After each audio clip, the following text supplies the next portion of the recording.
If you've been trying to make a change in your life, whether that's developing a particular skill or being able to grow some new habits or other things, and you haven't been able to actually make that change in a sustainable way, likely there are beliefs and mindsets that are keeping you from making those changes. It's almost like trying to have your foot on the brake and the gas pedal at the same time. We know we keep trying to make these changes, but we're not actually changing what's underneath. A lot of times what we're trying to do is prescribe behaviors and actions and things that we need to do differently. But in order to make these changes more sustainable, we need to be something different. And in order to do that, we need to change our thinking patterns, beliefs, and mindsets. One way I want to give you to think about doing this is to identify what are those if-then statements that you believe.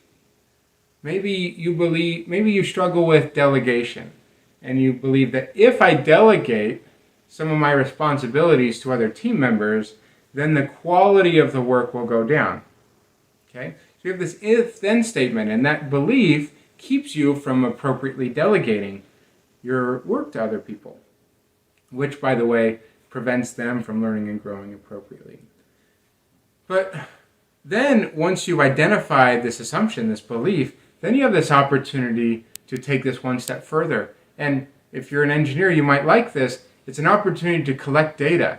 So you're going to run a test or experiment and say, okay, I'm going to try this out. I'm going to try and delegate this. Now, I don't want to just delegate and not set them up for success. You want to give them every opportunity to succeed as you delegate to someone. But you want to run this as a test and then collect data and see, how did this actually work? Did terrible things happen? Or did they actually do a good job? Did it save you time, or did it cost you more time?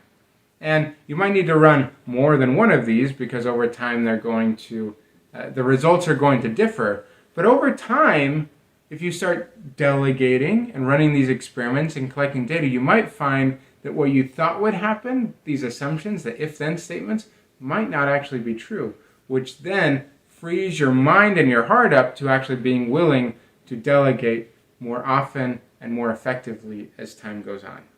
So I invite you, if there's a change that you feel like you need to make, rather than just prescribing behaviors to do differently, uncover those beliefs that you have and then run experiments and collect data that might help you change those beliefs and mindsets. And the change that you're trying to make will be much more sustainable. My name's Jeff Perry. I'm a leadership and career coach for engineers and technical professionals. And I'd love to help you move through a systematic process. If there's a big change you feel like would make a huge impact in your career and life, we can move through a process to help you make those adjustments in a much more sustainable way. So please reach out. I'd love to help you unlock your potential. Thanks so much for watching.